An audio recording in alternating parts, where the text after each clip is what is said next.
Et donc, je vais essayer, et peut-être même arriver, on ne sait jamais, à avoir un discours cohérent sur le sujet du jour, qui n'est pas rien. Je vous avoue que j'ai un peu sué sur ce sujet, la voie du non-agir.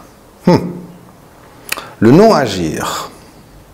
Je me suis dit, oh ça c'est un sujet cool, je vais parler de ça, ça va être top, je vais m'éclater. Et puis quand j'ai dit, bon, qu'est-ce que je vais dire là-dessus? Je me suis un peu cassé la tête, j'avoue. Et j'ai fait des recherches. Et puis je me suis dit, mais le non-agir, c'est très intéressant, ça veut dire que je vais donner une non-conférence avec un non-discours pour parler du non-agir. Et donc, il y a quelque chose de cet ordre-là, c'est-à-dire que dans le non-agir, il y a le laisser agir, le laisser faire, le laisser émerger. Il s'agit de laisser émerger, c'est-à-dire d'entrer dans une confiance suffisante pour laisser la place à ce qui va venir. Alors, j'ai quand même pris des notes, sinon j'ai trop la trouille. mais on va voir ce qui sort. Et j'aimerais vraiment vous inviter, vous encourager à me couper si c'est pas clair, ou si vous avez envie de rebondir, ou si vous avez quelque chose à témoigner, à partager, pour que ça soit un peu dynamique et interactif, de sorte que je ne suis pas là en train, en tant que spécialiste, à vous enseigner quelque chose de soi-disant important, mais d'être plutôt en train d'animer quelque chose, de guider une réflexion commune, on pourrait dire, sur ce sujet assez étonnant qui s'appelle le non-agir. Alors le non-agir, c'est quoi en fait? C'est pas la non-action. C'est-à-dire que dans le non-agir, on va faire la place à quelque chose de spontané. Donc ça ne veut pas dire rester à rien faire. Ça serait l'oisiveté. Mais ça veut dire avoir suffisamment de confiance pour laisser passer le flot de la vie.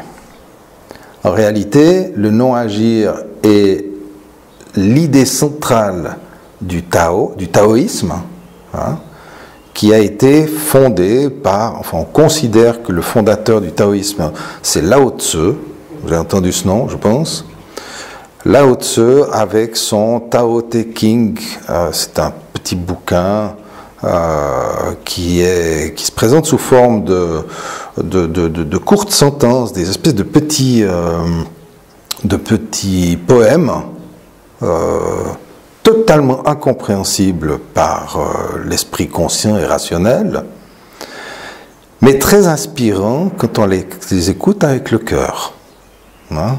Donc ça fait couler beaucoup d'encre, il y a beaucoup d'interprétations de ce livre de Lao Tzu, qui date de 600 avant Jésus-Christ, juste pour situer dans l'espace-temps.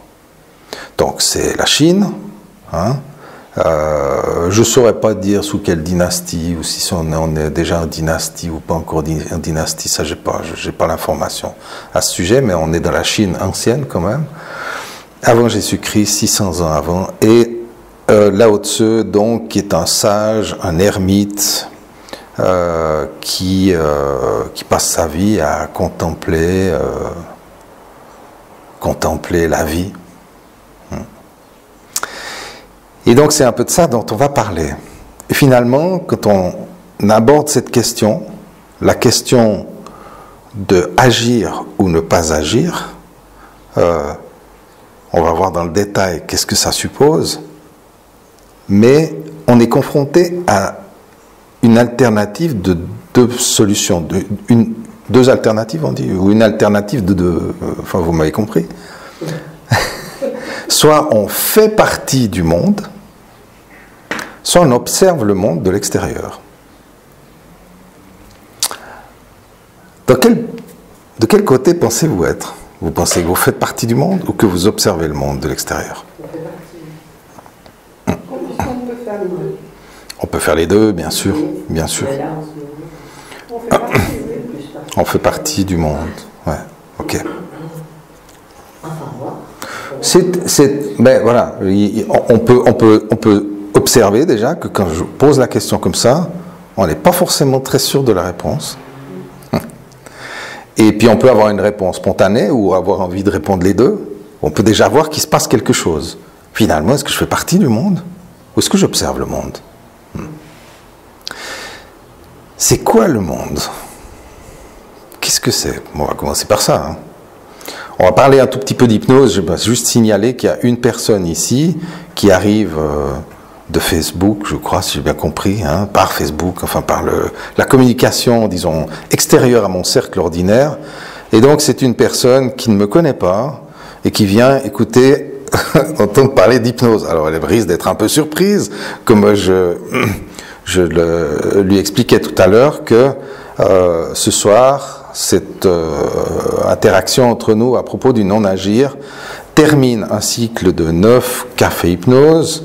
Donc on termine la saison, après il y aura une pause jusqu'au mois d'octobre, on reprendra une nouvelle saison. Et donc en tant que dernière rencontre, on va moins parler d'hypnose, puis on va parler un peu plus de où l'hypnose nous emmène à un niveau plus haut. Hein. Donc si vous voulez des infos sur l'hypnose, vous me rappelez après, en aparté. On va s'arranger. Non, c'est passionnant. D'accord. Bon, alors si ça vous convient, c'est bien. Qu'est-ce que c'est le monde? Alors, on pourrait dire que le monde a différentes formes, évidemment. On pourrait même dire que le monde a 8 milliards de formes, puisqu'on a chacun notre vision du monde. On a chacun notre perception du monde.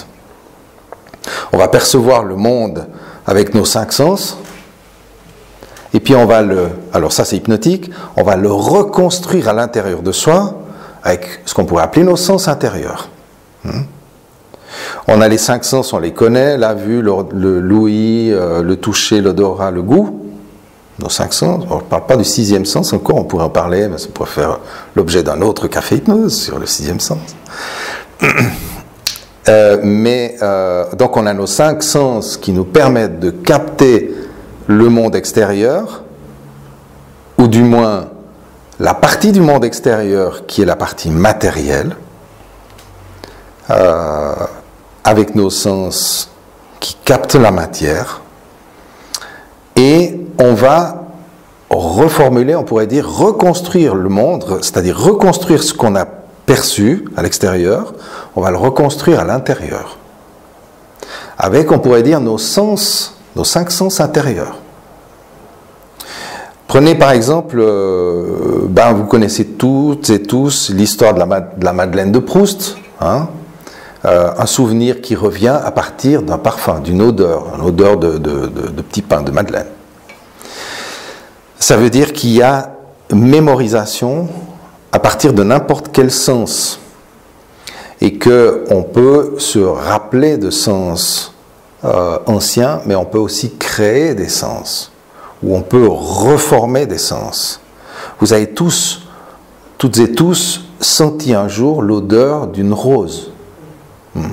Alors il y en a qui sont plus ou moins parfumées, mais si je vous demande de faire l'effort de vous rappeler de l'odeur de la rose, vous en avez une perception. On a tous ça. On pourrait dire que c'est une sorte de concept, mais c'est un concept que nos sens intérieurs sont capables de reproduire. Et donc les sens intérieurs reproduisent le monde qu'on a capté. Et comme on capte tous le monde depuis un point de vue unique, on a tous une réinterprétation intérieure du monde qui est personnelle. Donc 8 milliards de mondes différents. 8 milliards parce qu'on est 8 milliards à peu près, hein, vous avez compris. Le monde est un mystère en fait. Il y a plein de trucs qui nous échappent.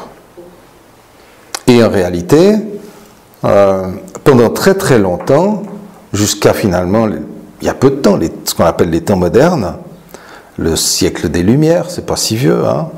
C'était le siècle des Lumières, c'était quoi, le 18e je crois, hein, si je ne fais pas erreur.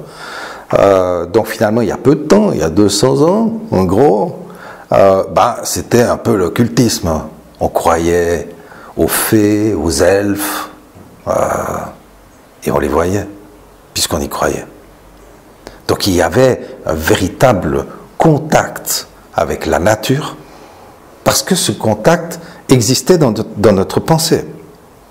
Et donc notre pensée, nos sens intérieurs produisaient ce qu'on percevait à l'extérieur ou ce qu'on croyait percevoir, et nous permettaient de percevoir plus large que forcément nos sens physiques, physiologiques. Bien que, on peut se demander si les elfes n'ont pas disparu simplement parce qu'on ne s'intéressait plus à eux. C'est une autre histoire.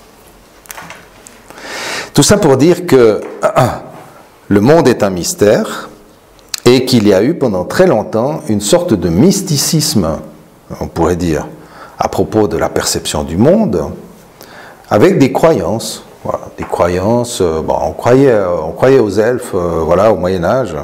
Il y avait les petits lutins de la forêt, il y avait les ogres, il y avait les bons et les mauvais esprits, et tout ça a été, j'ose dire, récupéré ou utilisé par la religion. Donc on avait les démons et les anges. C'était une adaptation, si on veut, des croyances traditionnelles qui ont été récupérées par l'Église pour réunir tout le monde au sein de cette Église. Et tout ça, c'est très bien. Mais pour dire que on avait une perception du monde et une reconstruction interne du monde qui était très mystérieuse.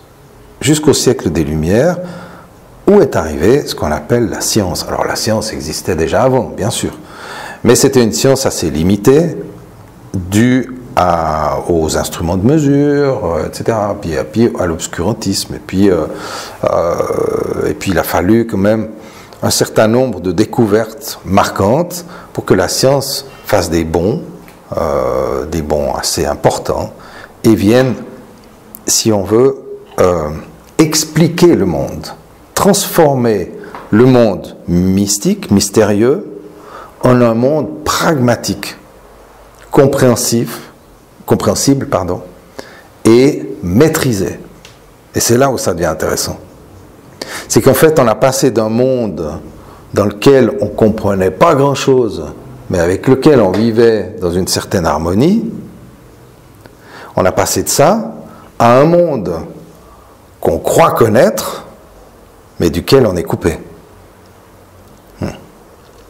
Tout est devenu, avec plus la science s'est développée, plus les choses sont devenues virtuelles. Alors, je parle pas de ces dernières années, mais les sciences... Elle doit prouver que c'est vrai. La science doit prouver que c'est vrai. C'est ça qui nous a compris. Ouais, bien sûr. Et c'est exactement, tu as tout à fait raison en disant, la science doit prouver que c'est vrai. C'est exactement là où je veux en venir. Ouais, c'est là où je veux en venir, c'est qu'en fait, quand on est face à quelque chose qu'on ne maîtrise pas et qui nous fait peur, qu'est-ce qu'on fait? On le nomme. On met un nom dessus. Quand vous avez une maladie inconnue qui arrive, un virus par exemple, pour prendre un truc au hasard, qui sort de nulle part, eh bien il suffit de mettre un nom dessus et ça rassure tout le monde, parce qu'au moins on sait ce que c'est. En plus on fait des représentations avec des petites boules avec du rouge parce que c'est dangereux. Si on le faisait vert, ça ferait trop écolo. Si on le faisait bleu, ce serait pas assez dangereux, ça ressemblerait à une goutte d'eau. Bref, on va le symboliser de manière à se l'approprier. Tout ce qui est inconnu et qui fait peur, on va le nommer, le décortiquer, et on va, quitte à se mentir, on va l'expliquer. Dès le moment qu'on l'explique, on a l'impression qu'on le maîtrise. Et fondamentalement, le non-agir est lié, on va le voir un peu plus loin, est lié à la vacuité, et la vacuité est innommable. C'est impossible à mettre un nom dessus. On ne peut pas le nommer. On va essayer de tourner autour. On peut nommer ce qu'il y a autour. On peut nommer ce que ça n'est pas.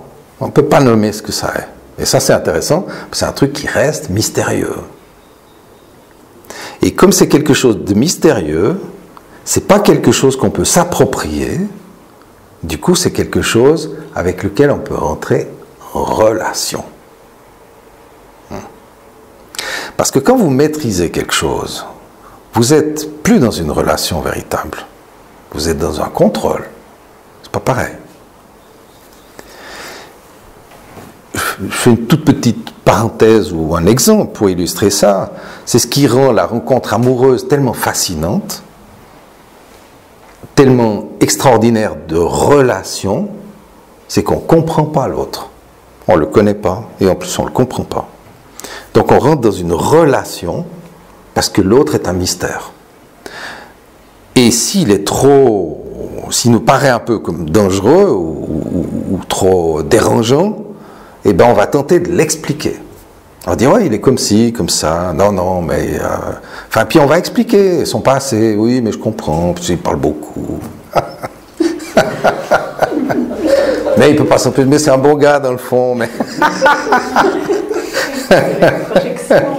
Alors il y a des projections, effectivement, qui nous rassurent, parce qu'en fait, quand on rentre en relation avec quelqu'un, c'est extrêmement riche, parce que c'est le mystère, parce que c'est inconnu. C'est ça qui va nous amener de la nouveauté, de la richesse. Si c'est connu, ça ne nous apporte pas grand-chose. Mais ça nous rassure. Donc, il y a différents types de relations, évidemment, puis ce n'est pas vraiment l'objet du soir, mais c'est pour illustrer que quand on est face à quelque chose qui nous fait peur, qu'on ne comprend pas, eh ben on va l'expliquer, et ça nous rassure. On va donc commencer par le nommer, lui mettre un nom. Covid-19, allez. Je l'ai lâché. Et puis, ça va tout de suite mieux. Ah, bon, c'est ce que c'est, alors c'est pas grave. Ok.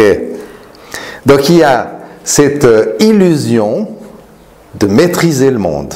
Et ça, c'est très important. Qu'est-ce que le monde? Le monde est un mystère qu'on va percevoir chacun différemment en fonction de son histoire, qu'on va reconstruire en soi chacun d'une manière singulière et personnelle, et du coup ça reste un mystère. La vie est un mystère. Je ne parle même pas de la mort, mais la mort fait partie de la vie, enfin bref, il y a un mystère. Et comme ce mystère nous fait peur, il n'est pas contrôlable, eh bien on va tout faire pour l'expliquer, pour le nommer, le décortiquer, nommer toutes ces parties pour « ouf, ça va mieux ». Se sentir mieux face à ce mystère, face à cette difficulté de comprendre le monde. Et le monde, en plus de ça, on a nos croyances. Alors nous, on est d'un milieu, je pense pour la plupart chrétien ou judéo-chrétien, et donc on a à la Genèse, dans la Genèse, au début de la Bible, on a cette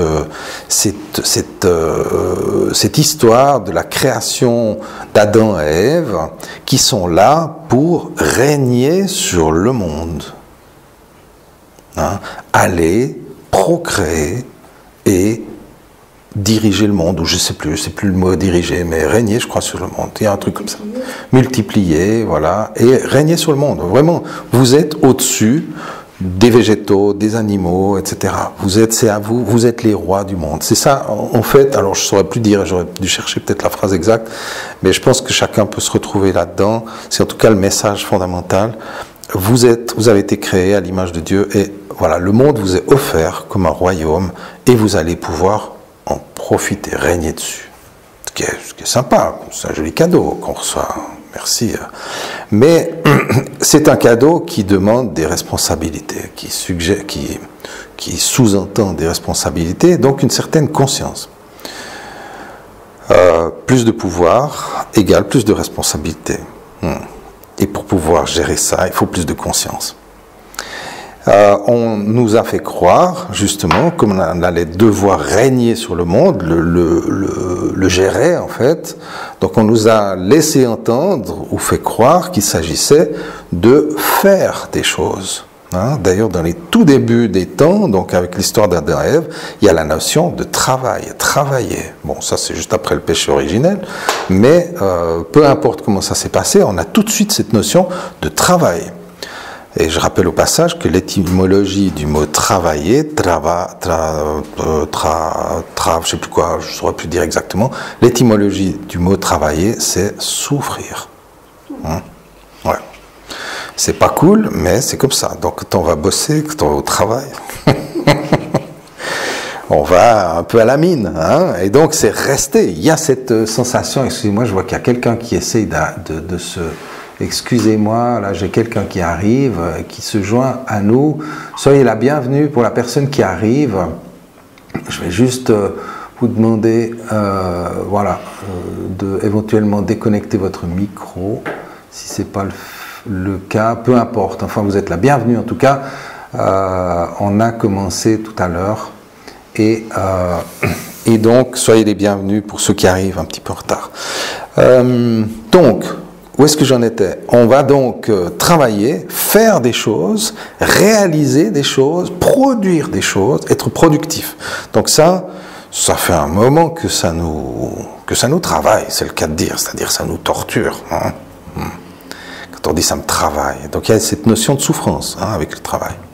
Il y a la notion de souffrance avec le fait d'être en action, travailler. Il y avait la chanson « Travailler, c'est trop dur ». Ça nous a pris la tête pendant longtemps. Hein. Et ça nous prend la tête encore. Donc il y a cette idée, qu'est-ce que c'est le monde? Ça c'est pour poser le décor.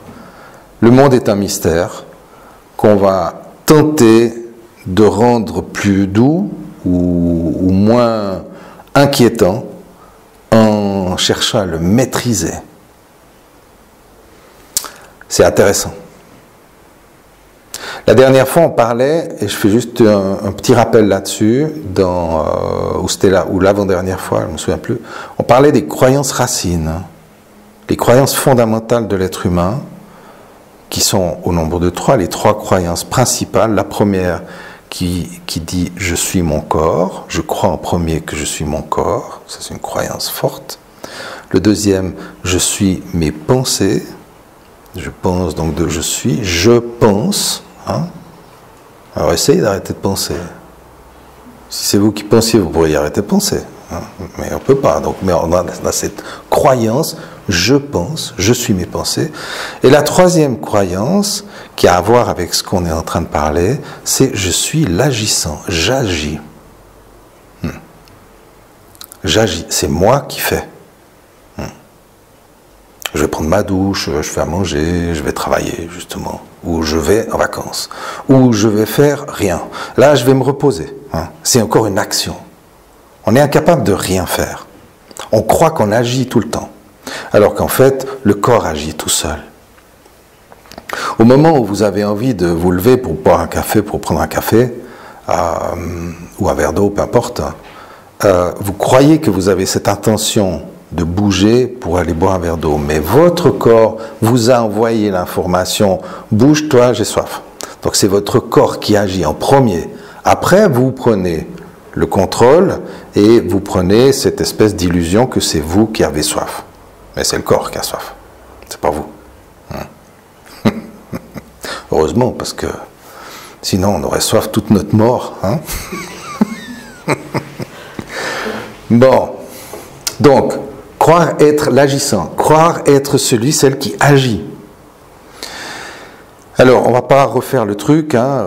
Laissez-vous imprégner par cette question, est-ce que je suis vraiment mon corps? Est-ce que je suis vraiment mes pensées? Est-ce que je suis vraiment la personne qui agit? Ce sont les croyances racines sur lesquelles sont basées la croyance de l'identité.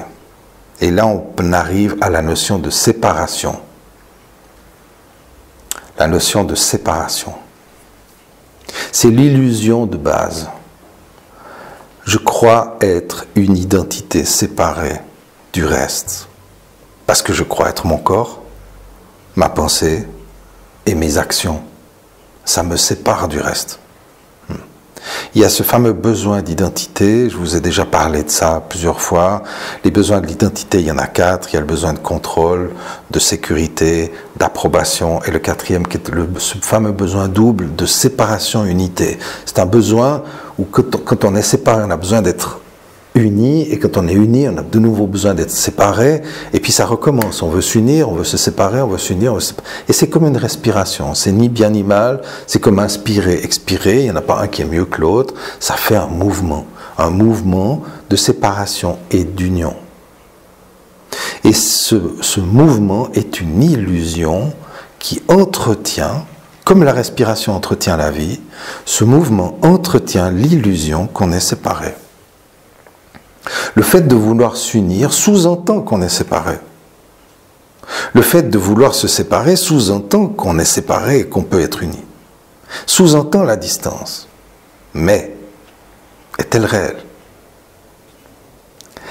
Il y a un piège de la logique duelle, c'est-à-dire notre logique est dans la dualité. Il fait jour, il fait nuit. Je veux dire, alors bon, il y a bien l'aube, puis le crépuscule qui est un peu entre deux. Mais c'est un peu ou bien. Et même si on parle de l'entre-deux, même si on parle du gris entre le noir et le blanc, le gris, qu'est-ce qu'il y a de plus... la couleur qui confirme le plus le noir et le blanc, c'est le gris. C'est le mélange des deux. Donc, on est toujours dans cette dualité. J'ai mal... Je suis confortable, je suis fatigué, je suis reposé, etc. J'ai faim, je suis rassasié. On est toujours dans cette dualité, c'est-à-dire toujours dans cette question de, finalement, relation avec l'extérieur. Et ça entretient cette illusion de la séparation. On croit être séparé. Et même quand on dit « je suis dans le monde », ça part de l'idée que je suis séparé. Je suis séparé, c'est comme ça que je peux être dans le monde. Parce qu'en fait, je suis séparé. Le monde et moi, c'est deux choses. Donc je viens dedans. Hein? T'es pas d'accord? Si. Oui. Ça, c'est pas pour. Oui, dis-moi. On peut aussi dire que c'est l'illusion d'être le contraire. L'illusion d'être uni. Uni, Ouais, ouais. Non, pour dire. Bien sûr. C'est tout une illusion. Alors. Disons. Les deux. Hein. Alors, on va voir, effectivement. Non, mais on va voir, bien sûr. C'est comme idée. Hein. Alors, mais tu as raison de rebondir là-dessus, parce que moi, je fais une proposition de réflexion, et on va voir comment elle peut s'étayer, mais on peut dire, effectivement, ça peut être une illusion d'être uni. Hein? Comme on peut dire, c'est l'illusion d'être séparé, alors c'est l'illusion d'être uni, d'être dans l'union. Et on va voir la différence qu'il y a entre, un peu plus loin, on va voir un peu les petites différences qu'il y a et les réflexions qui peuvent nous éclairer un peu à ce sujet. Mais c'est tout à fait juste quand on amène une hypothèse que son contraire pourrait être vrai. L'hypothèse contraire pourrait être vraie. Il y a des choses néanmoins qui... je ne suis pas un gars qui lâche le morceau facilement. Non, mais il y a des choses néanmoins qui vont plus ou moins bien étayer une hypothèse ou une autre. Par exemple, est-ce que la vie existe vraiment? On ne peut pas vraiment le prouver. Peut-être que tout est illusion. Là, il y a 6 personnes dans la salle, sans compter les 3 autres là-bas, donc on est 9. Est-ce que la vie existe et qu'il y a 9 personnes en lien en ce moment, présence ou à distance, 9 consciences, 9 âmes différentes, 9 points de vue? Alors, point de vue, on pourrait dire, oui, mais même. Ou est-ce qu'il n'y en a pas une seule qui imagine les autres? À ce moment-là, je pense que c'est moi qui vous imagine. Mais vous pouvez penser que c'est vous qui imaginez le gars en face qui est en train de vous dire qu'il pense que c'est lui. On ne peut rien prouver. Donc on prend des options. On essaie d'imaginer des voies. C'est pas de moi, hein, je ne sais plus quel grec qui avait développé cette théorie-là. Peu importe. Mais pour dire qu'il y a effectivement des hypothèses, et c'est bien ainsi, parce que ça veut dire qu'on doit prendre la responsabilité de ce qu'on a décidé de croire. Ça s'appelle la foi. Vous ne pourrez jamais être sûr que vous avez raison, c'est impossible. Vous ne pourrez jamais savoir, être sûr que la vérité est là. C'est impossible. Et Dieu merci. Parce que si c'était possible de faire ça, eh bien, dès qu'on l'atteindrait, on n'évoluerait plus. Donc tout bouge tout le temps.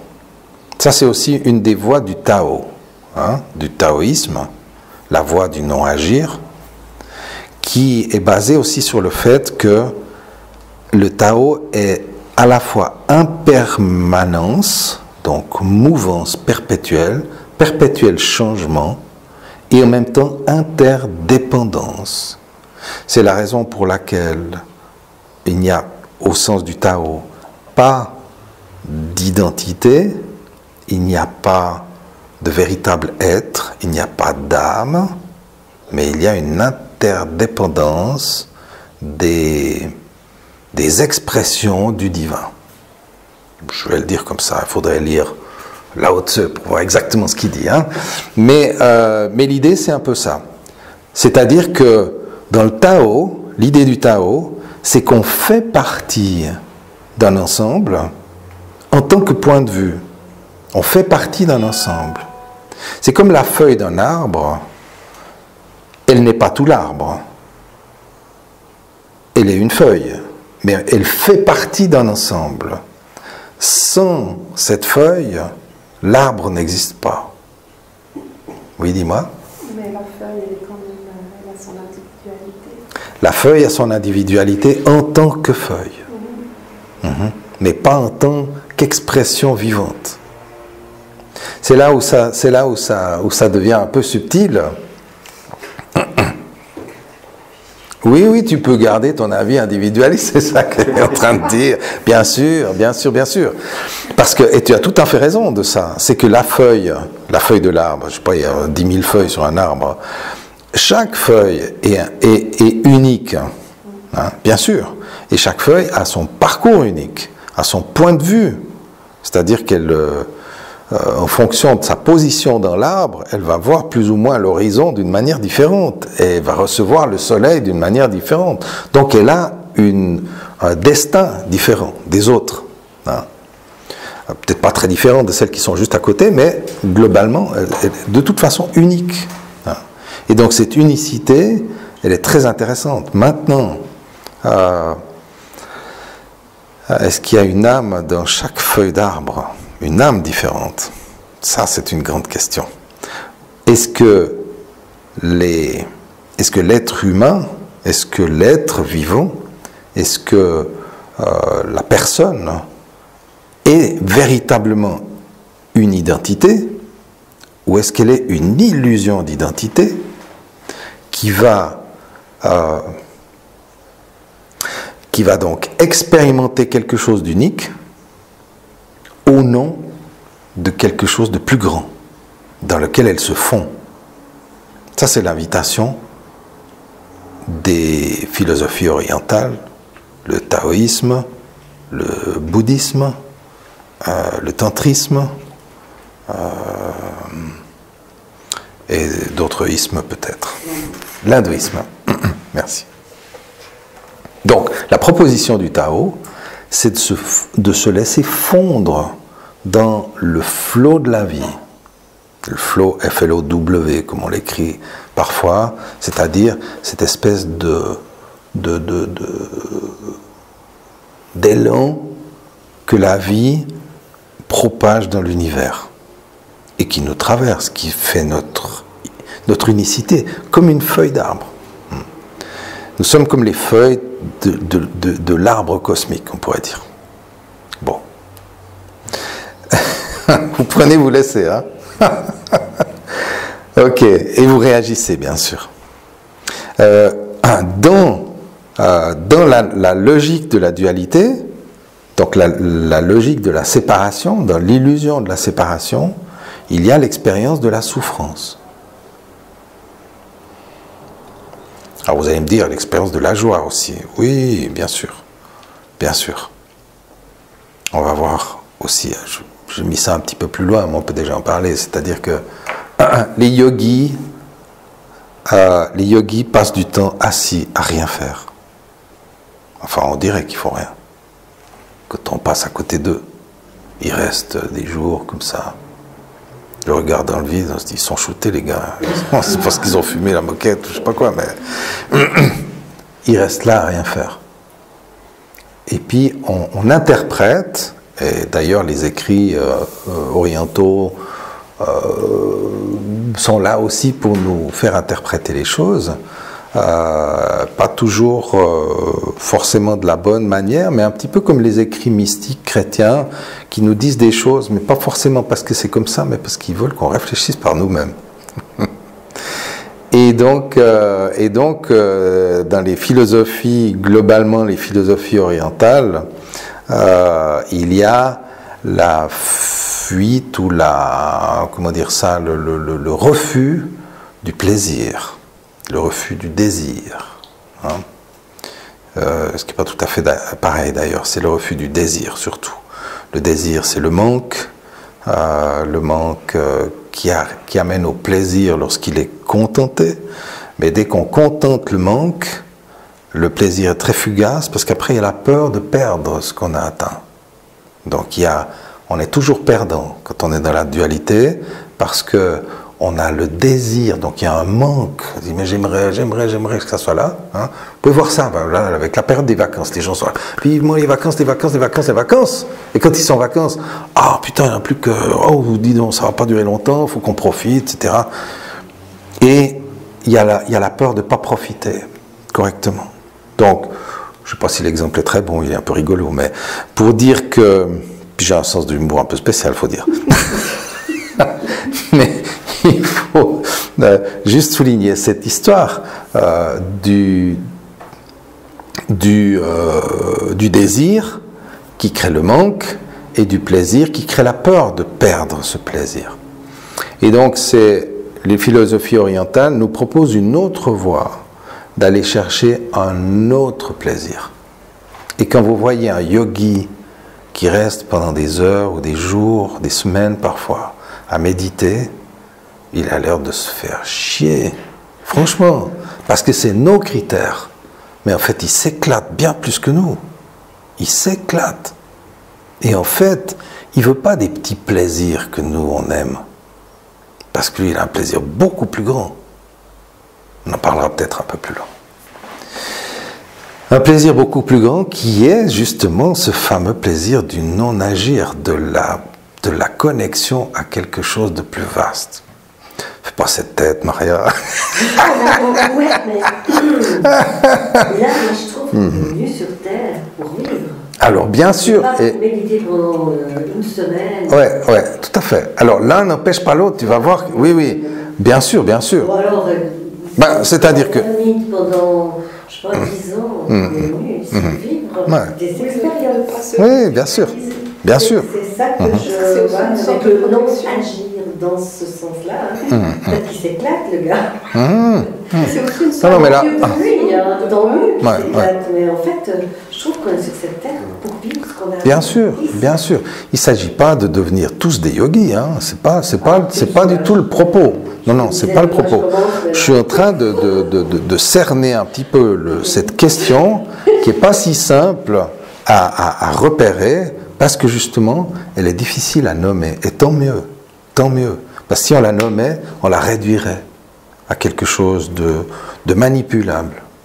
Et donc c'est tant mieux qu'on a de la peine à la nommer. C'est pour ça qu'on est obligé d'aborder ça un petit peu par ce qu'on peut nommer et qui est autour. Hein. C'est donc ma proposition. Mais je n'ai pas fini avec ça. Et donc ce que le Tao propose avec la voie du non-agir, c'est de prendre de plus en plus conscience, d'avoir cette sensation de faire partie du flot de la vie. Ce qui n'empêche pas d'avoir sa propre identité. Hein. En tout cas, en tant qu'être humain, moi j'ai ma propre identité, puis je vais la garder, parce que je pense que j'ai quelque chose à apporter aux autres avec cette manière d'être là. Et comme on a tous et chacun quelque chose à apporter en tant qu'être humain. Maintenant, on peut avoir aussi un double état qui fait que on peut à la fois être dans le monde, comme tu disais tout à l'heure, être un être humain, avoir ses plaisirs, avoir ses coups de gueule, avoir ses... Voilà, puis avoir le plaisir de cette vie duelle, hein, sachant qu'il y a les souffrances qui vont avec, hein, de la bataille, etc. Et on est attaché à ça. Il y a l'attachement, il y a un attachement. Puisqu'on est identifié, on s'identifie, et je vous rassure, on n'est pas obligé d'être d'accord ce soir. Hein. On s'identifie à quelque chose, et cette identification-là va créer effectivement le goût, l'attachement à cette expérience. Maintenant, rien ne nous dit qu'on doit choisir ou l'un ou l'autre. On peut être dans l'un et avoir conscience de l'autre, on peut alterner, on peut aller un moment là, un moment là. Rien ne m'empêche de méditer pendant 3 heures, 3 minutes ou 3 jours, sans rien dire à personne, puis d'aller m'éclater dans des sphères hautes, puis de revenir boire une bière. Où est le problème? Franchement. Et c'est génial, justement, d'avoir cette possibilité d'être humain qui permet de faire ça. Maintenant, suivant ce que je trouve là-haut, j'aurais peut-être plus envie de venir boire une bière, parce que ça sera trop vachement mieux. Ça, je sais pas. Je suis pas allé encore. Pas dans ces états-là. Pas encore. Bon, tu iras, puis comme tu feras l'expérience, je reviendrai vous dire quel type de bière on boit par là-haut. Ok. Qui agit? Ça, c'est intéressant. Et puis, je garde un œil sur l'horaire parce que je sais que je parle beaucoup et puis que le temps passe vite. On a commencé à 7 heures, n'est-ce pas? Ouais. Ok. Qui agit? Et là, j'ai envie de vous partager quelque chose de plus poétique que d'analytique. On peut parler, quand on parle de flow, le flow de la vie, quelque chose qui coule, quelque chose qui se propage dans l'univers. Hein. La vie, c'est quoi? On ne sait pas trop, mais on sent qu'il y a quelque chose qui s'expand. La vie a besoin de toujours plus. Elle veut aller toujours plus loin. Ok? Elle veut occuper toujours plus d'espace. C'est pour ça que l'univers est infini et il ne sera jamais fini parce que ça va toujours plus loin. Ça grandit, ça ne fait que grandir. Et nous aussi, on ne fait que grandir, que s'expanser. Et donc, le flot de la vie peut faire penser à une rivière. Quand vous pensez à une rivière, je vous laisse voir ce qui émerge à l'intérieur de vous comme image de rivière. Vous avez chacun une autre image. Certains vont voir un petit ruisseau très limpide, d'autres vont voir un torrent avec des vagues et du bruit, etc. Et puis les chutes du Niagara au bout, j'en sais rien. Chacun sa vision de rivière. Une vision d'une rivière dans un pré, d'une rivière dans une forêt, peu importe. Chacun sa manière. Quand on pense à la rivière, on pense à l'eau, n'est-ce pas? L'eau, c'est la partie la plus évidente de la rivière. En réalité, l'eau ne fait que suivre les plis du terrain. La rivière, c'est avant tout les plis du terrain. C'est la terre qui est plissée, c'est ça la rivière, dans laquelle l'eau va naturellement couler. Il y a la partie visible de ce qu'on peut percevoir, comme si on était hypnotisé par quelque chose, par une image qui nous fait oublier le reste.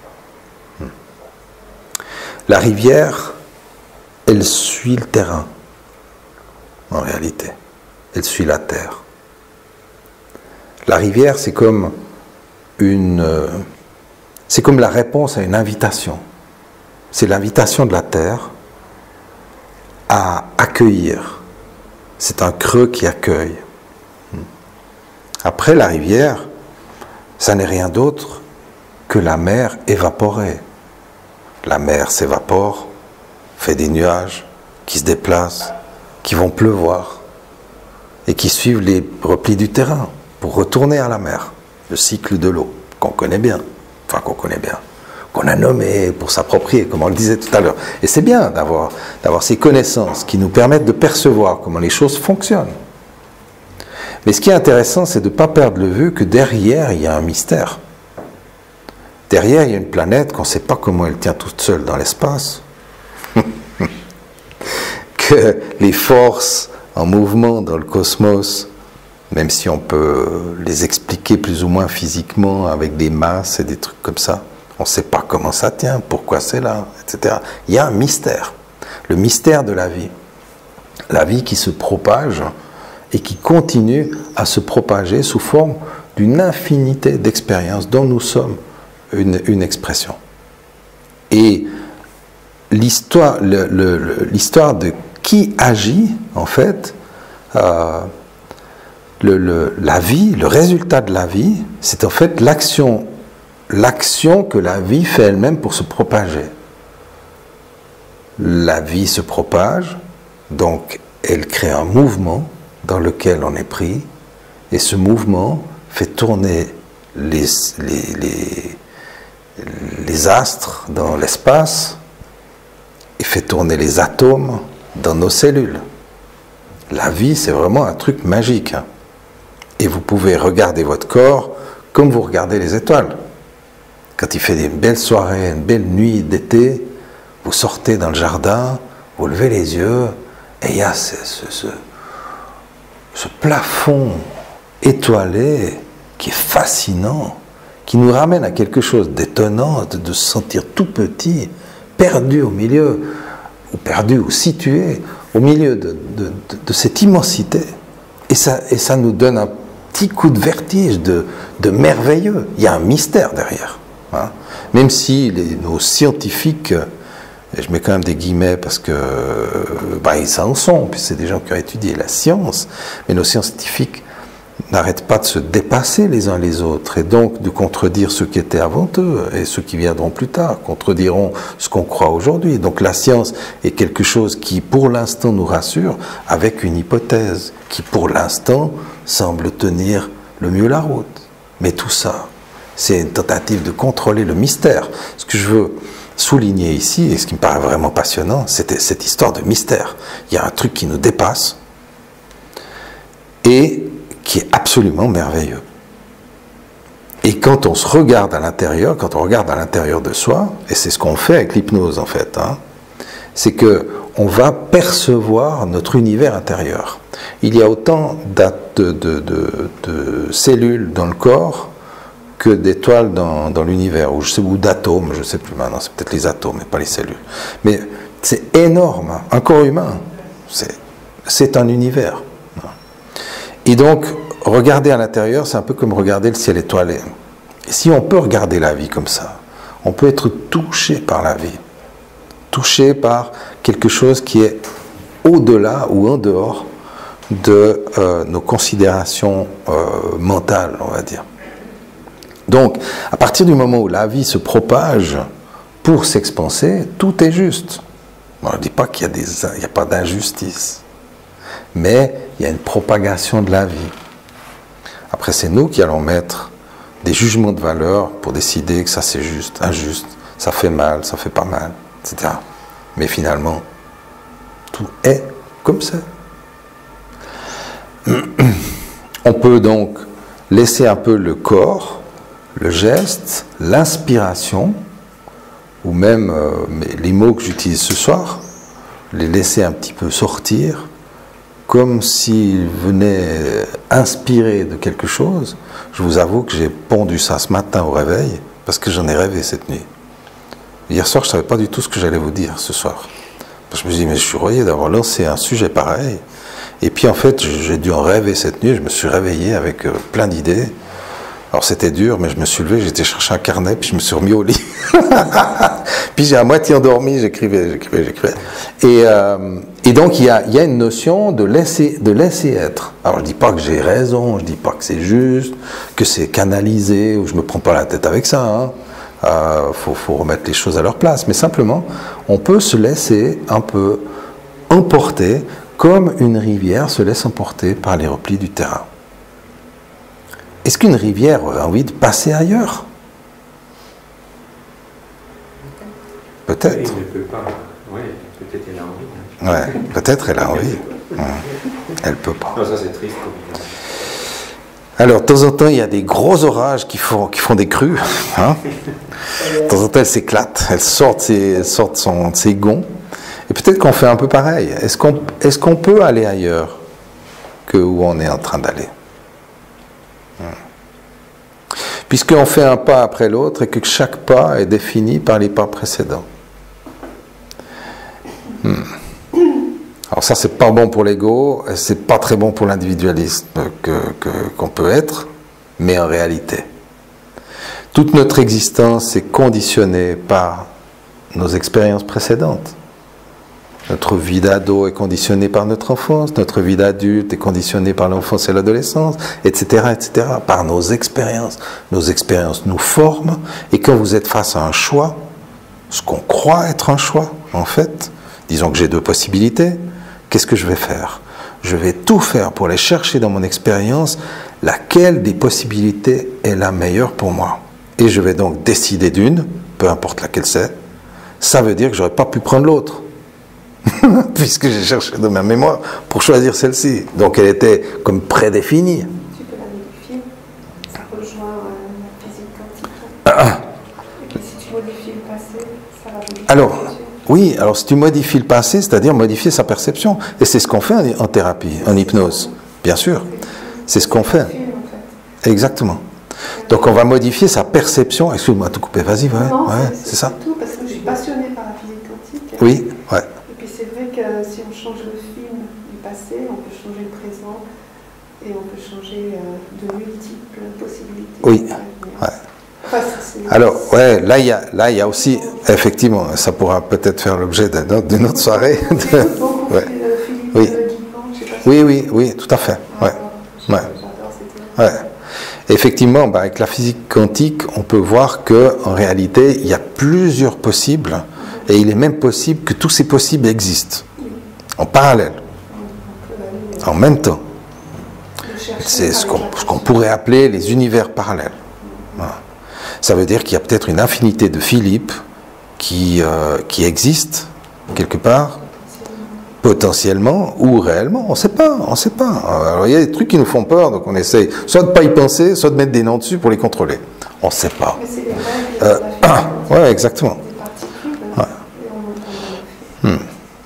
Ouais. Alors, au niveau de la conscience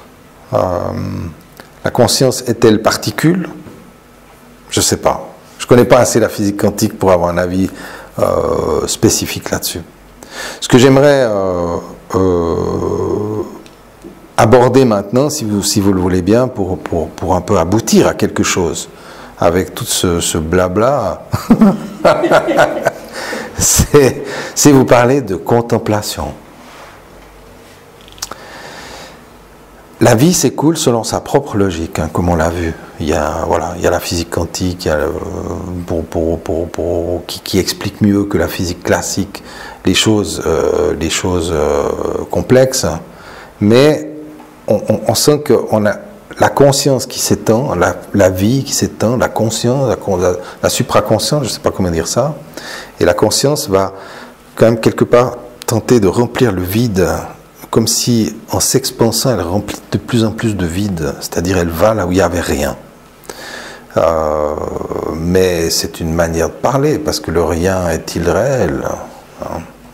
Le vide, le rien, le vide de l'espace par exemple, s'appelait le plénium avant, hein? Ça veut dire que le vide est plein, le vide contient les autres choses, il les relie, hein? Ce qui fait qu'on arrive peu à peu, et là je viens à ce que tu disais Stéphane, par rapport au fait qu'effectivement c'est une hypothèse, et l'hypothèse inverse pourrait être vraie aussi, sans doute que si on y réfléchissait, on pourrait sûrement l'étayer de manière cohérente aussi. Ce que je propose, moi, c'est de sentir, de concevoir ou d'accueillir l'hypothèse que effectivement il y a une sorte de vide qui va être rempli par la vie, hein, mais la vie ne peut s'écouler que s'il y a le vide pour lui faire la place. Donc si la vie remplit le vide, elle ne peut plus s'écouler. D'où vient la notion de vacuité, qui est qui n'est pas du vide, mais qui n'est pas du plein non plus. La notion de vacuité, c'est cette notion que, en fait, il y a pas l'être. Si je fais la vacuité en moi, et c'est ce qui est suggéré par les philosophies orientales, au moyen de la méditation, etc., une fois entre deux bières, hein, on va, d'une certaine manière, on dira faire le vide, mais en fait, c'est pas faire le vide vraiment, puisqu'on veut laisser la vie remplir cela. Hein. C'est-à-dire créer un vide égotique, c'est-à-dire le vide de l'ego, virer l'ego.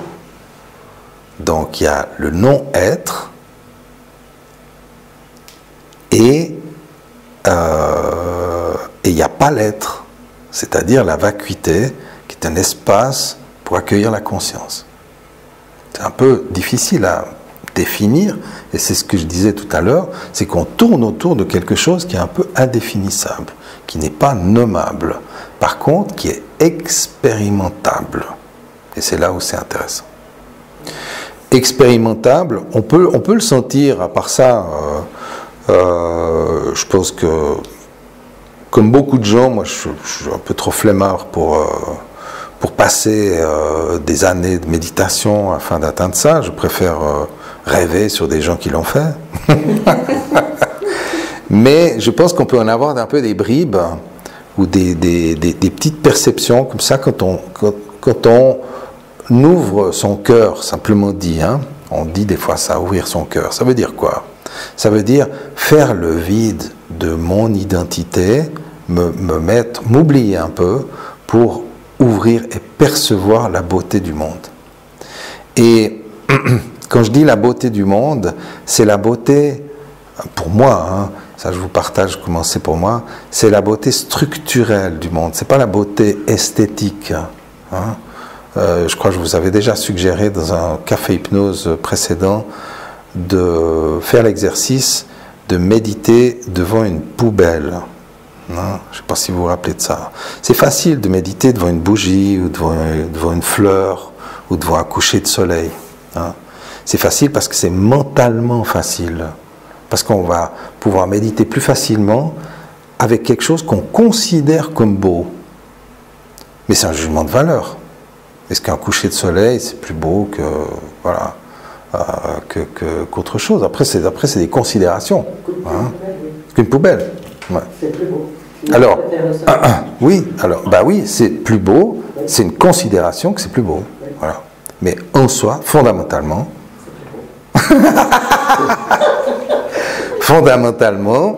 c'est un point de vue. C'est un point de vue. Alors, il y a des choses qui sont plus difficiles que d'autres. Hein. Moi, j'ai fait beaucoup d'expériences à ce sujet, donc j'ai un peu d'habitude, mais je vous conseille de le faire. La poubelle, alors prenez un truc moins dur, si la poubelle c'est trop rébarbatif, vous avez la merde de chien aussi, qui est pas mal, hein. Méditez devant la merde de chien. Alors, c'est terrible, hein. Oui, non, je ne veux pas couper, écoute, c'est une réalité, hein. Vous pouvez méditer devant un truc affreux, épouvantable. Hein. Ça n'a pas d'importance en réalité, parce que vous méditez sur la structure même de la vie. Alors, c'est vrai que ça peut être difficile, la poubelle, la merde de chien, ok. Mais vous pouvez, là je vois des tuyaux de chauffage, vous pouvez méditer à regarder des tuyaux de chauffage. Il y a des trucs qui sont assez intéressants, vous asseyez face au mur, vous asseyez par terre, hein, mais avec les genoux qui touchent le mur, c'est-à-dire que vous avez le mur à 20 cm comme ça. Hein. Et vous restez là pendant au moins 20 minutes à regarder le mur. Ça va créer quelque chose en vous, c'est sûr que ça va créer quelque chose. D'abord, vous allez penser, qu'est-ce que je fous là, ça sert à rien, etc. Vous aurez plein de pensées. Puis au bout d'un moment, ça va se calmer, ça va s'arrêter, votre pensée va se fatiguer, et vous allez commencer à voir des choses. à avoir des hallucinations, à avoir le mur qui bouge, etc. Vous verrez pas forcément des éléphants roses, hein, c'est pas ce que je dis, mais vous allez commencer à avoir des troubles visuels qui sont tout à fait naturels quand on fixe quelque chose pendant longtemps, et ce trouble au niveau des perceptions des sens physiologiques amène une ouverture de la conscience. C'est le sens même de la méditation zen par exemple, qui est basée là-dessus. Il y en a plein qui ferment les yeux en méditant, donc c'est mieux de fixer quelque chose. C'est une approche différente. C'est une approche différente. Il y a des approches qui sont plus faciles que d'autres. Si vous voulez méditer tranquille pour vous faire du bien, pour vous relaxer, méditez en regardant une bougie, parce que c'est joli une bougie. Hein? C'est facile. Ça vous amène, voilà. C'est comme un coucher de soleil. Un coucher de soleil, c'est limité dans le temps. Hein? Parce qu'une bougie, ça dure plus longtemps, c'est plus facile. Saturer le sens de la vue. Ouais. C'est plus facile pour oui, ouais. Et puis après, quand tu sens que tu pars, tu peux fermer les yeux, c'est égal. En plus de ça, quand tu fermes les yeux, tu peux imaginer que tu intègres la petite flamme à l'intérieur de toi et qu'elle continue à briller, que tu la regardes à l'intérieur, par exemple. C'est des moyens hypnotiques, chacun peut développer les siens. Il y a des techniques de méditation qui sont dans certaines castes bouddhistes ou dans certaines approches, par exemple le zen ou le zazen, c'est très très rigoureux. On reste assis pendant des heures sans bouger, puis si on bouge un tout petit peu, il y a l'autre qui vient pour nous donner des coups de bâton. Donc il y a des approches qui sont très spartiates comme ça, alors qu'il y en a d'autres qui sont beaucoup plus cool. Ça dépend des voies, des écoles, bref, c'est pas l'objet du moment. Mais l'idée, c'est de dissoudre le mental, d'éteindre le mental pour voir ce qui se passe quand le mental arrête de nous hypnotiser avec des pensées qui tournent en boucle sans cesse. Qu'est-ce qui se passe quand il y a le silence à l'intérieur? Et là, il arrive ce que je pourrais appeler la contemplation. Je contemple les choses. Hein? Contempler. Contempler, pour moi, alors là, je peux en parler parce que moi, je pense que je suis un contemplatif depuis toujours. J'ai toujours contemplé les choses depuis tout petit. Et j'ai peut-être commencé à contempler les merdes de chiens quand j'étais enfant, parce que j'ai toujours trouvé que tout était beau, en fait. Hein? Alors, il y a des choses qui me plaisent plus que d'autres, hein? qui m'appellent plus, mais dans un état de tranquillité intérieure, j'ai toujours trouvé que tout était beau. Et donc, je peux témoigner de ça, cette contemplation donne une ouverture de cœur, une ouverture de possibilités.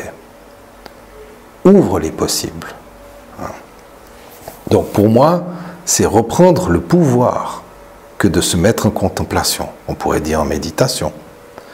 Ça donne du recul, du silence. Et du coup, on regarde la vie de l'extérieur. Et on peut la laisser entrer. Donc on rentre dans un état de vacuité où le Philippe n'est plus là. Ça ne veut pas dire qu'il ne reviendra pas, hein. Il reviendra boire sa bière dans un moment. Mais momentanément, le Philippe s'oublie, hein, et ça crée un espace, un espèce de vide qui va aspirer la vie. C'est comme ça que j'ai envie de le communiquer, c'est comme ça que je peut mettre des mots dessus, c'est difficile à mettre des mots. Mais on peut, à partir de là, être sans jugement,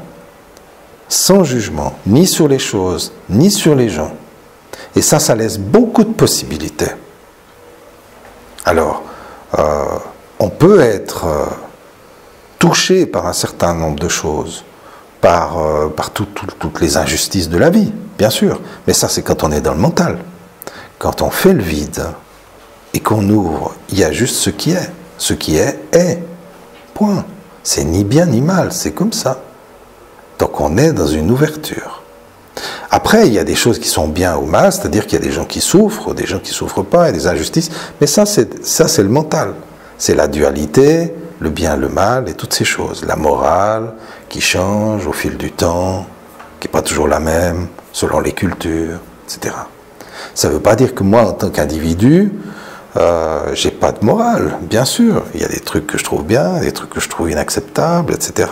Donc moi, en tant qu'individu, oui, mais à partir du moment où je fais le vide du Philippe et je fais la place pour aspirer l'essence, on pourrait dire, de la vie, là, il n'y a plus de bien ni de mal, parce que tout disparaît, en fait. Tout est relié. Dis-moi. Moi, je suis d'accord avec tout, mais quand ça touche la liberté, encore, je parle des vaccins, là, c'est difficile. Bien sûr. Dans l'acceptation de tout ça, parce que ça touche ton corps et ta santé. Bien sûr. Je ne sais pas ce qui va advenir. Bien sûr. Donc, comment toi, tu fais pour rester zen par rapport à ça? Ouais. Moi, j'ai une révolte par rapport à ça. Bien sûr. Pour tout le monde aussi. Bien sûr. Moi, j'arrive pas à atteindre cette zénitude dans l'acceptation. Ouais. Je vais... Si j'ai bien compris, comme toi tu dis, c'est personnel. Donc bien tu sûr. peux faire cette vacuité, cette façon de vivre, en ne tenant pas compte des autres qui sont par exemple dans le vaccin. Mais c'est pour toi que tu le fais. Oui, bien sûr. Ouais. Ce qui se passe à l'extérieur. Alors, je vais juste pour les gens qui sont, si vous êtes d'accord, juste pour les gens qui sont sur Zoom, je vais reformuler parce que m'étonnerait, je crois qu'ils auront sans doute pas tout compris. Donc, ce qui est proposé là, c'est qu'effectivement, c'est difficile d'atteindre, de créer cet espace de vacuité pour être zen, entrer dans sa propre zénitude, alors qu'on est confronté et que ça nous touche. Comme dans l'exemple qui est donné ici, cette pression à propos des vaccins, et que ça vient en tout cas en fonction des valeurs ou des considérations de chacun, que ça peut venir, et j'entends très très bien, nous mettre en danger dans notre intégrité physique et morale, et dans nos libertés, etc. Donc il y a des trucs qui sont inacceptables, socialement, humainement, philosophiquement, qui sont inacceptables, ça c'est sûr. Maintenant, quand je fais mon truc zen, je suis hors du monde, je sors du monde. Le monde peut mourir, ça m'est égal, c'est bien triste, mais ça m'est égal. Et moi aussi, je peux mourir. Ça n'a aucune importance. Parce que je suis ouvert sur la vie avec un grand V. Je veux dire, le cosmos, je suis juste en connexion avec ça. Je peux mourir. Ça n'a aucune importance. Hein? Ça ne veut pas dire que je ne vais pas me battre contre des injustices, etc., dès que je reviens. Mais au moment où je suis connecté à ça, il n'y a plus rien qui existe. Parce qu'il ne faut pas oublier une chose, c'est que quand on se connecte à ça, on sort aussi du temps. On ne sort pas seulement de la matière, on sort du temps. Ça veut dire qu'on n'est plus dans ce temps. On n'est plus en 2021. Avec ce foutu Covid et toutes ces choses qui nous sont proposées de manière, après on peut discuter, on ne va pas rentrer en polémique là-dessus, mais voilà, il y a des gens de bonnes intentions qui se trompent, il y a des gens qui se trompent pas et qui sont de mauvaises intentions, et des gens qui se trompent pas et qui sont de bonnes intentions, et des gens qui sont de bonnes intentions qui se trompent aussi, enfin bref. Donc tout ça pour dire qu'on est un peu dans un marasme total, et il n'y a que l'avenir qui dira, au final, voilà, qui avait raison.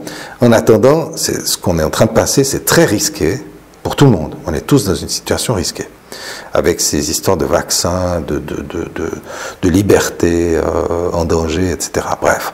Mais tout ça pour dire que dès le moment où je vais me brancher sur quelque chose d'autre, c'est-à-dire j'oublie mon identité, je la mets de côté un moment, mais je sors complètement du jeu, pas seulement du monde qui est là autour, mais je sors de mon époque, je sors du temps. Et ça me donne accès à la mémoire cosmique. C'est intéressant ça. Ça me donne des intuitions incroyables, des réponses à des questions. Tu le fais ? Ouais, de plus en plus. Et c'est un grand plaisir. Donc, on ne peut pas vraiment s'extraire de la condition humaine, puisqu'on est dedans. On ne peut pas sortir du monde complètement. Mais on ne peut pas non plus s'extraire de notre condition divine, parce qu'on est, c'est notre essence. Oui. on veut couper. Oui, on veut couper. Oui, oui, tout à fait. Mais on peut aussi considérer que notre simple existence, notre simple condition humaine est là pour nous donner l'illusion qu'on est coupé de notre essence divine. Et alors c'est en plus ampli. Exactement. Ça fait effet contraire. Ouais, exactement. Exactement. Exactement. C'est un peu comme tout à l'heure, on disait, il y a chez les orientaux, il y a des messages qui sont des fois un petit peu durs, où il faut abandonner son ego, il faut abandonner le désir, etc. Ou comme dans les mystiques chrétiens qui nous disaient certaines choses, qui sont pas forcément à prendre à la lettre, qui sont là pour nous faire réfléchir. Et cette crise qu'on est en train de passer, elle n'est pas forcément là pour nous soumettre, mais pour nous faire réfléchir.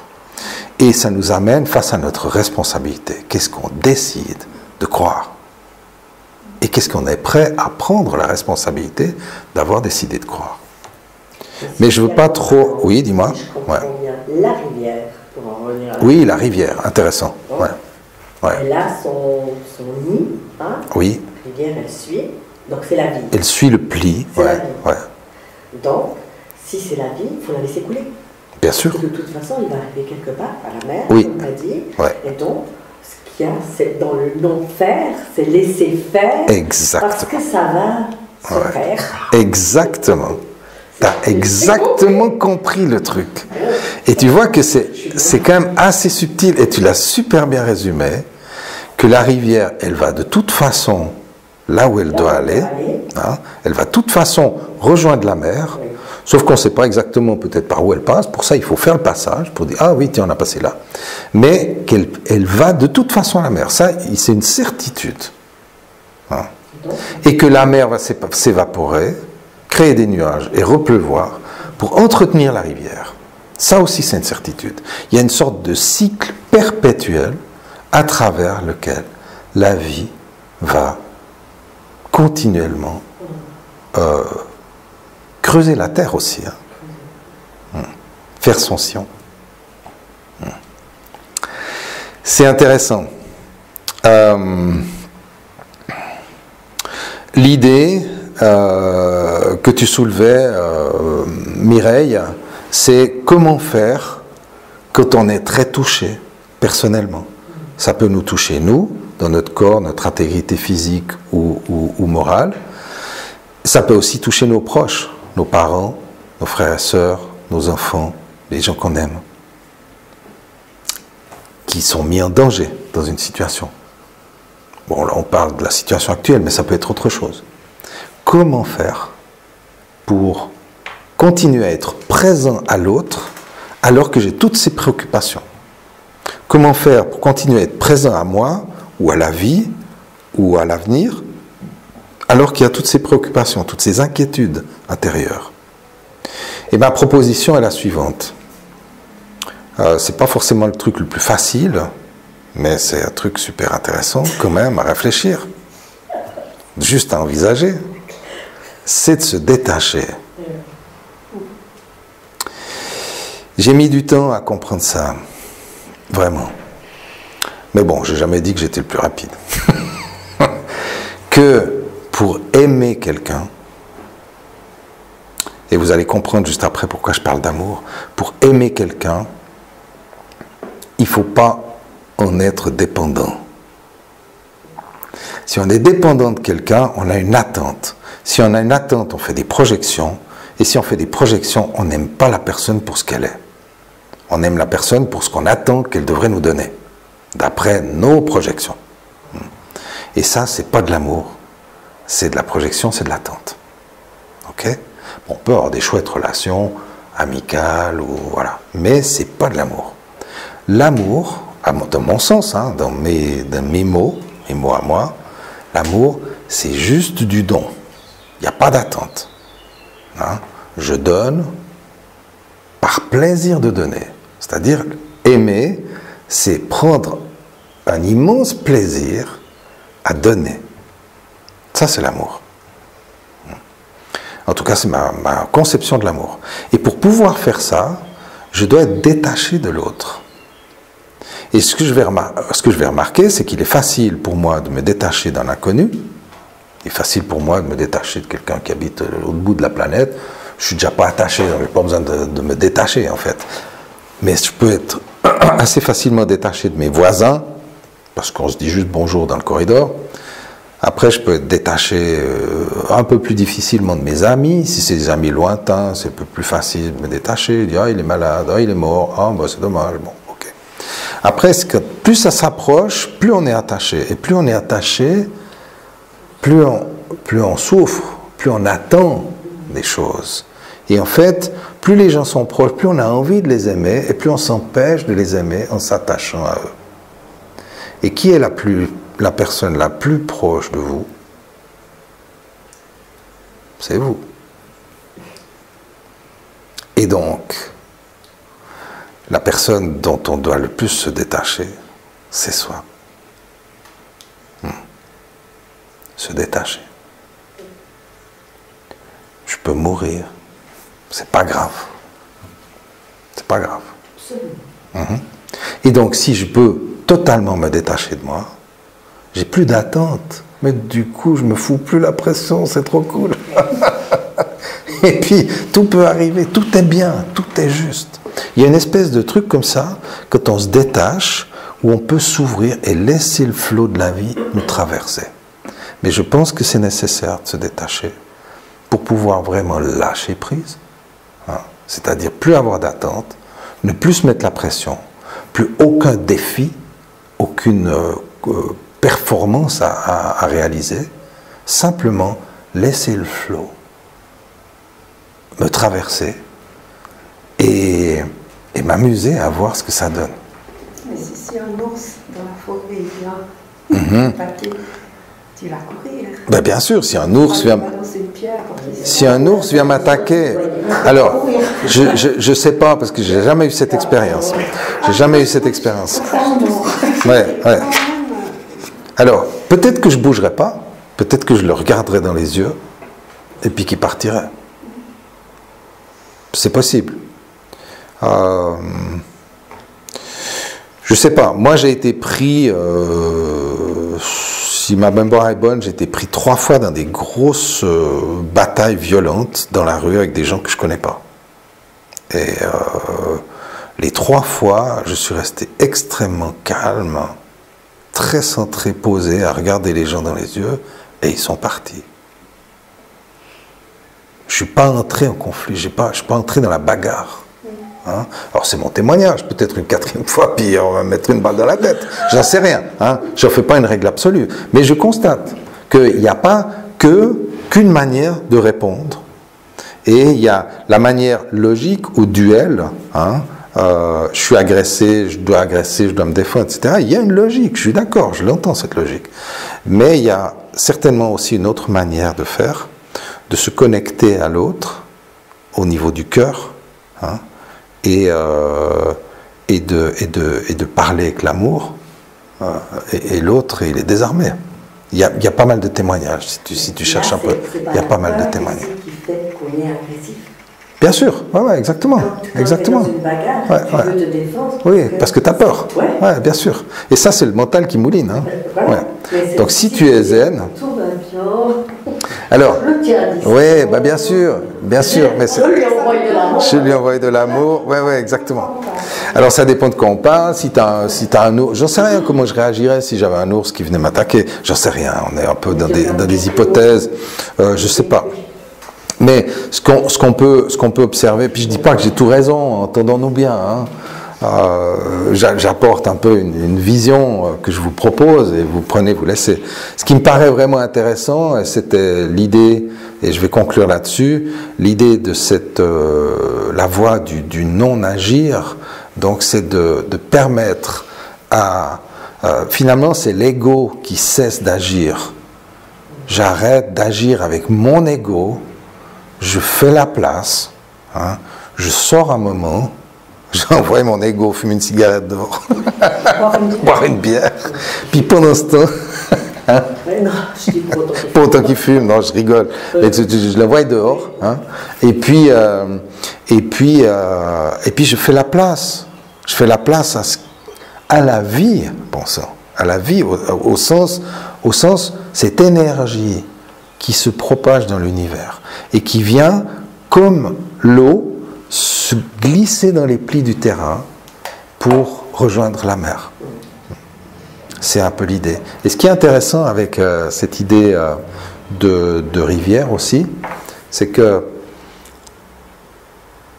la rivière c'est un mot, la mer c'est un mot, l'eau c'est un mot, la pluie c'est un... Tout ça sont des mots pour essayer de capter les choses. Mais en réalité, est-ce que la mer n'est pas déjà dans la rivière? Où la rivière finit-elle? Où la mer commence-t-elle? Des fois, vous avez des estuaires où on ne sait plus très bien. Alors, on a défini de manière arbitraire, là, c'est la fin de la rivière, on trace un trait sur une carte. La rivière s'arrête là, la mer commence là. Mais parce qu'on veut contrôler les choses. Mais en réalité, l'eau est partout, dans tout l'univers. Enfin, pardon, sur toute la planète. Elle constitue 80% de notre corps, sauf erreur, 75 ou 80 ou plus. Bref, et vous avez peut-être entendu parler de la mémoire de l'eau. Bon, on en parlera une autre fois parce que ça commence à être long et je veux pas déborder. Mais pour dire que la rivière est une jolie image, pensez à la rivière et pensez comment vous pouvez faire un peu de place à la rivière, à l'intérieur de vous. Dans le non-agir. Est-ce que on est tous venus là faire des expériences? Moi, je parle du principe qu'on est venus sur cette terre faire des expériences. Qu'on est tous, je répète juste pour les gens qui sont là, donc tu pars du principe qu'on est tous venus sur terre pour faire des expériences. Ouais. Donc, on fait des expériences, il y a des choses qui se mettent face à nous, et c'est de la manière dont on va agir, non agir ou réagir, qui est important. Oui, bien sûr. Et que là, c'est là où on va devoir remettre notre écoute côté, oui. Laisser l'expérience arriver, passer. C'est ça? Oui, c'est ça. Donc face à des expériences, face à des situations qui se présentent, on va soit agir avec son ego, ou réagir avec son ego, c'est plutôt réagir. Hein. On peut réagir avec son ego, on va dire peut-être agir avec sa conscience, ou laisser agir la vie en se retirant complètement. Ça, c'est la vacuité. Hein. Alors, agir, c'est déjà mieux que réagir. Hein. C'est-à-dire que tu ne vas pas laisser ton ego réagir sous l'effet de l'émotion, de la peur, ou de la colère, ou peu importe. Tu vas prendre du recul et tu vas agir de manière plus pondérée parce que tu vas peser un petit peu les choses, les évaluer et en fonction de ça agir par rapport à tes valeurs. C'est déjà vachement bien. Maintenant, qu'est-ce qui se passe si tu te retires et que tu laisses agir? Et ça, c'est très intéressant. On a ça dans les arts martiaux, hein, dans l'aïkido, je crois, particulièrement, où le combattant ne lutte pas, en fait. Il utilise l'énergie qui vient contre lui. Il danse presque avec. Pardon? Dans le tuishu. Le tuishu. Voilà, ok, je ne connais pas. Ou l'aïkido, ou je ne sais plus. Enfin bref, il y a quelque chose comme ça. Ouais. Donc, oui, tout à fait. C'est un mouvement. Ouais, c'est ça. C'est ça. Donc le non-agir, c'est laisser l'ego qui croit savoir qu'est-ce qu'il faut faire. Oubliez ça. C'est des jugements de valeur égotiques. Et puis, laisser la vie passer, c'est-à-dire laisser la vie t'inspirer le bon mouvement. C'est là où tu entres en danse, on pourrait dire, avec la vie, avec les événements, avec ce qu'il y a en face. Et puis, pourquoi ne pas danser avec ce putain de Covid? Pourquoi ne pas danser avec ces difficultés actuelles? Pourquoi ne pas danser avec tous les problèmes qui viennent dans notre vie? Plutôt que d'essayer de les maîtriser, hein, de mettre des mots, de les analyser, etc., et de les maîtriser, pourquoi ne pas danser avec, les accueillir, les contempler et danser avec? Voilà, je vais m'arrêter là-dessus. Simplement, je pourrais parler encore des heures, mais je vois qu'il est déjà 20h, presque 30. On n'a même pas fait d'exercice, mais en même temps, je vous ai parlé de la rivière. Je vous ai quand même un peu fait imaginer des choses par rapport à cette rivière. Si vous voulez Vous voulez faire un exercice, juste quelques minutes, pour ceux qui ont envie. Hein. Maintenant, s'il y en a sur Zoom qui veulent quitter parce qu'ils ont, je sais pas, un repas sur le feu, enfin bref, soyez les bienvenus. On prend juste peut-être 5 minutes, ça suffit, il n'y a pas besoin de faire très long, juste pour se focaliser sur ce qui est présent. Et je vais vous inviter donc à prendre une position relativement confortable et de focaliser votre attention sur votre respiration, sans chercher à la contrôler, à la maîtriser ou à faire quoi que ce soit avec ou à son sujet. Vous observez simplement votre respiration, comme j'observe la mienne qui se rythme sur mes mots. Vous, comme vous ne parlez pas, vous pouvez être totalement focalisé sur cette respiration. Vous laissez bâiller, vous laissez vous relaxer, vous détendre. Et peut-être vous laissez d'une certaine manière imaginaire, à votre façon, vous laissez entrer dans cette rivière qui a une température idéale. Mais prenez votre temps, surtout prenez le temps qu'il vous faut pour peut-être entrer dans cette rivière, vous baigner les pieds ou le corps tout entier et profitez de la vie qui vous enveloppe, de l'eau qui vous enveloppe, de l'eau qui vous lave, qui vous libère, vous rafraîchit, vous dynamise.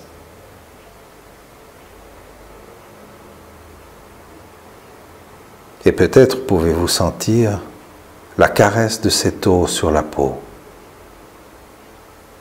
Une caresse large qui enveloppe tout le corps.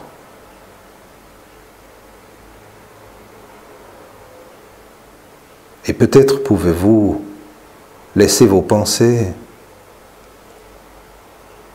être emportées.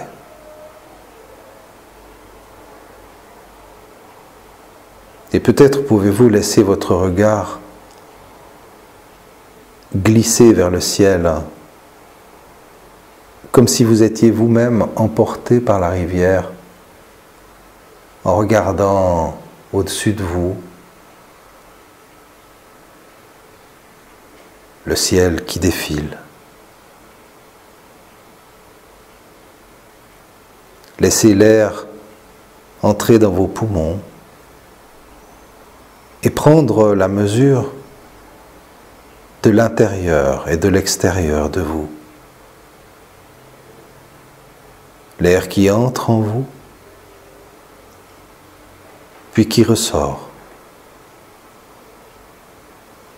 créant le pont, le lien entre le dedans et le dehors. Et à travers cette respiration, qui pourrait, comme on dit, relier l'intérieur et l'extérieur, laissez votre conscience se propager autour de vous, vous envelopper et vous protéger.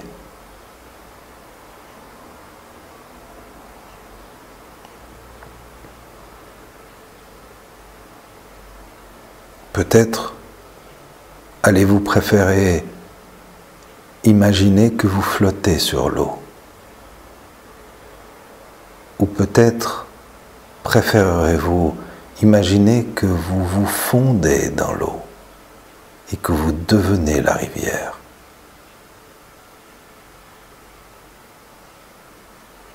Chaque cellule de votre corps comme une goutte d'eau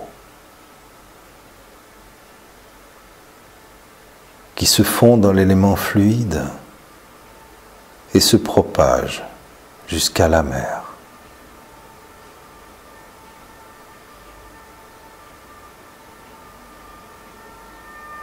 Vous vous laissez couler, alors qu'autour de nous, le monde continue de s'agiter. Vous suivez les replis du terrain et sans savoir exactement par où vous allez passer, vous savez déjà vous allez.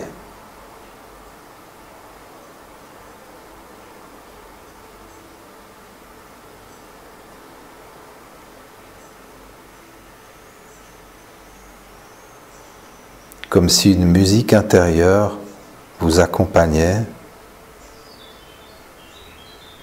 Peut-être pouvez-vous entendre les oiseaux, le clapotis de l'eau et toutes ces sensations agréables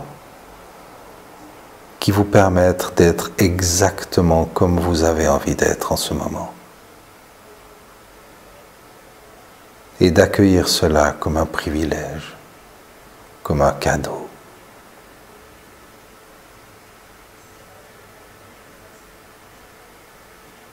Avec la possibilité d'intégrer cela dans votre quotidien dès maintenant que le temps est venu.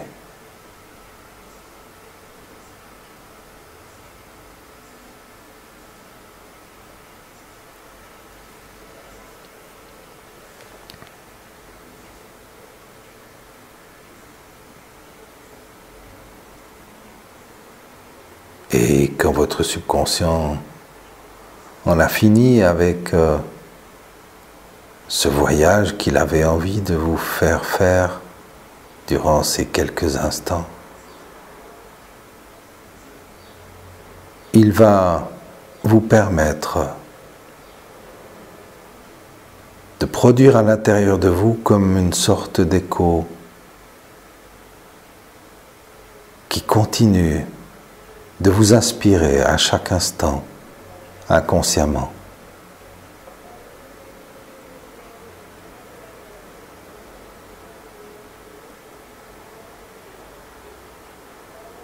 Et pendant qu'il fait cela,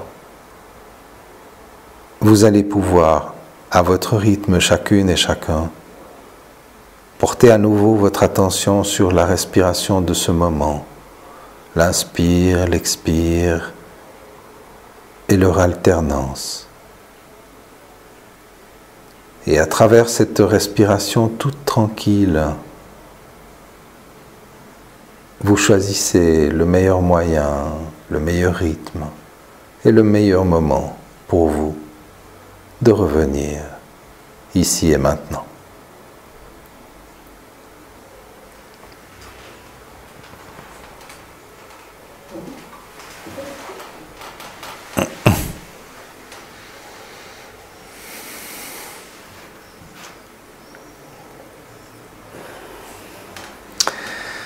Good.